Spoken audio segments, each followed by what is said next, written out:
Bem tornado, tifoso bianconero, torcedor da Juventus, bem tornado você que gosta da Nazionale Italiana de Calcio, da seleção italiana de futebol. Quando não tem jogo da Juventus, quando o campeonato está parado, a gente, principalmente data FIFA, né, a gente fala um pouco da Nazionale, gloriosa seleção azurra, que infelizmente não estará no Catar pela segunda vez consecutiva, uma camisa tão pesada fora da Copa do Mundo, e tem os seus culpados, tem aí os seus responsáveis, evidentemente, né? Na época eu enfatizei a crítica ao Jorginho, que ao cobrar os pênaltis, um pênalti lá na Suíça e um pênalti lá em Roma, ele, aliás, os dois pênaltis contra a Suíça, um na Suíça e um depois no jogo de volta, ele simplesmente não bateu com seriedade, esnobou, e a Itália, que tinha a vaga nas mãos, viu escapulir essa participação para a Copa do Mundo, e aí foi todo mundo no pacote junto. A gente sabe que a Itália passa por um momento de reformulação, né? Mas que tem lá um outro jogador que a gente tem que prestar atenção. Eu falo muito do Tonali, eu falo muito do Fratesi, que é um jogador que pode crescer nesse time. Falo do Scamacca, que acabou fazendo, inclusive, um grande jogo. E, claro, do Raspadori, que, na minha opinião, deveria ser uma contratação da Juventus, né? Mas o Jorginho, ele não é o maior culpado. O maior culpado é o seu Gravina, o presidente da FIGC, da Federação Italiana de Gioco Calcio, porque o Gravina é aquele que falou da Juventus aí recentemente, que no jogo contra a Salernitana, quando o VAR não viu o Candreva dando condição, disse que, abre aspas, o juiz não errou, o VAR não errou, mas foi um grande erro, fecha aspas. Bom, essa declaração já mostra o tipo de gente competente que está na Federação Italiana de Futebol. E assim como a gente fala que o Agnelli passa vergonha no centenário com a Juventus, o seu Gravina passa vergonha com um time que foi campeão da Europa, não ir para a Copa do Mundo. E aí eu entro na questão, já entrando na partida de hoje, para muitas pessoas que acham que foi por acaso, foi na sorte que a Itália ganhou a Eurocopa. Você não ganha uma Eurocopa na sorte. Você pode ganhar um jogo na sorte, no máximo 2, mas você não elimina seleções como Bélgica, Espanha e a própria Inglaterra, lá na Inglaterra, só com a base da sorte. Se não tiver competência, a sorte não acompanha. Isso é fato no futebol. E esse time que a gente viu hoje, jogando no San Siro, me lembrou muito a seleção da Itália que ganhou a Eurocopa. No quesito vontade, no quesito garra e no quesito jogar como esquadra, jogar de uma forma homogênea, taticamente falando. Por exemplo, a Itália tentou fazer o gol, quase fez, e quando o fez, continuou buscando, continuou tentando até conseguir uma bola na trave que poderia virar 2-0 no finalzinho. E claro, a Inglaterra, depois que tomou o gol, veio para cima, quase fez. E aí entra o Donnarumma, que fez duas grandes defesas fantásticas. Quando eu falei lá atrás que o goleiro é o único jogador no futebol que não pode repousar, que não pode fazer rodízio, que tem que ter sequência de jogo, é o que aconteceu com o Donnarumma naquele momento, quando ele chegou no Paris Saint-Germain, esquentou o banco, ficou sem ritmo, e aí foi jogar pela Itália e acabou falhando numa partida lá contra a Turquia, quando a Itália já tinha perdido da Macedônia. Enfim, sem ritmo de jogo fica difícil. Agora, se você dá ritmo de jogo para o goleiro, Donnarumma hoje lembrou aquele Donnarumma da Euro, fazendo grandes defesas. Os destaques do jogo, na minha opinião, além do Donnarumma, vou colocar aqui o Bonucci, que marcou muito bem o Ken, né? O atacante deles, e foi um líder de fato, o seu Bonucci ali na defesa, marcando o atacante inglês.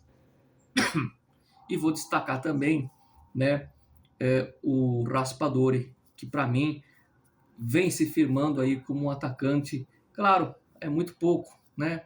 Mas eu não sei se eu fico feliz com essa vitória, porque a Alemanha perdeu. Isso faz com que a Itália volte para a liderança do grupo e vai rumando aí a sua possível classificação para a semifinal da Nations Cup, ou Copa das Nações, que não vale nada. Mas eu não sei se eu fico feliz por isso, porque não tem como, por mais que seja a decepção de você não ter essa seleção na Copa, quando a bola rola e quando essa camisa azul está lá representada, a gente começa a torcer, é automático. Eu não sei se eu fico triste ou se eu fico feliz em ver que o time não é tão feio assim. Aliás, né, porque a gente bateu na cara na Inglaterra de novo, jogando ali, a gente empatou um 0-0, o Gatti foi um dos destaques, né, o zagueiro Gatti, que é da Juventus. Ou uma terceira opção, se não é feliz e se não é triste, é raiva de olhar para essa seleção e falar, pô, a gente podia sim estar na Copa e a gente ia fazer um bom papel na Copa do Mundo. A gente podia estar. Hoje ficou provado que a gente podia estar, porque o time jogou bem, jogou com vontade. Vamos fazer um paralelo? Por que a Juventus não joga com essa vontade? A Itália está vindo de um vexame, né, de não ter se classificado. Tomou um cacete da Alemanha, é verdade, mas a Alemanha não tem o que discutir, é uma seleção pronta. Mas no frigir dos ovos, nesse grupo, a Itália está bem, não está dando vexame. Porque hoje podia até perder na Inglaterra, que é melhor tecnicamente falando. Mas reparem como o time da Itália correu e a vontade e a garra que esse time representou, e comparem a garra e a vontade do time da Juventus. A parte, a preparação física da Juve, que está muito mal. É para se pensar, né? Veja o caso do Bonucci, que hoje colou no atacante no inglês lá, o Kenny, e anulou simplesmente o súdito da rainha. Bom, uma homenagem à rainha, né? A gente deixa a rivalidade de lado, né? E fica a homenagem, sim, ao povo inglês, que foi muito, muito educado aí, muito uma cultura diferente, né? Voltando a falar da partida, é claro que fica esse gosto de que dava para estar na Copa. O Mancini, ou bem ou mal, repito, ou bem ou mal, vai seguindo o seu trabalho, vai fazendo o seu trabalho, vai dando continuidade e vai dando oportunidade para jovens jogadores e vai rodando esse time da Itália. É claro, se a federação tiver vergonha na cara e reduzir o número de estrangeiros, claro que surgem novos garotos. Tem um rapaz no Sub-23, se eu não me engano, é Vicenzo o nome dele, atacante. Joga muita, mas muita bola. É novo, tá? Não estou dizendo que ele vai ser o novo Vialli, o novo Paulo Rossi. Não, mas o moleque é bom de bola, é diferenciado. Eu acompanho bem a base da Itália. Por falar em Paulo Rossi, se fosse vivo, o grande Paulo Rossi hoje completaria aniversário dele seria hoje. Tem até um vídeo no canal falando aí do Paulo Rossi, né? Quando a gente perdeu esse ícone da Juventus e da seleção italiana. É isso, ragazzi. Itália vence por 1-0, gol do Raspadori. Jogou bem, podia ter feito 2-0. Primeiro tempo ela foi melhor, o segundo tempo a Inglaterra equilibrou, foi pau a pau, mas ainda assim a bola na trave foi a gente que fez e o Donnarumma salvou o empate. Esse é o resumo da partida. Muitas substituições, o Mancini fez o time rodar.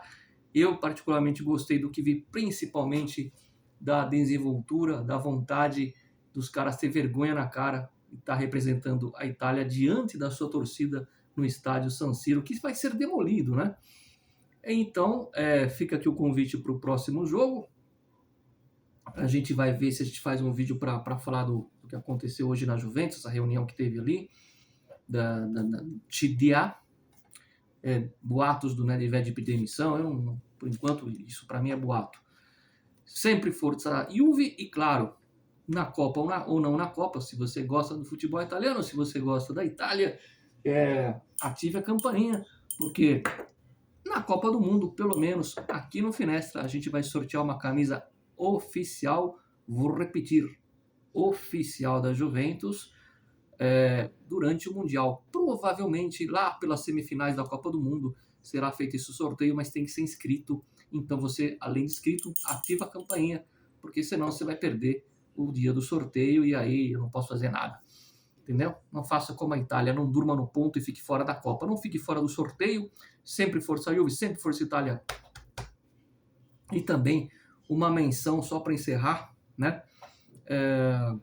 Eu fiquei tão bravo no último vídeo lá que eu falei do Agnelli, porque existem maneiras e maneiras de você expressar sua raiva, não é sempre gritando, não.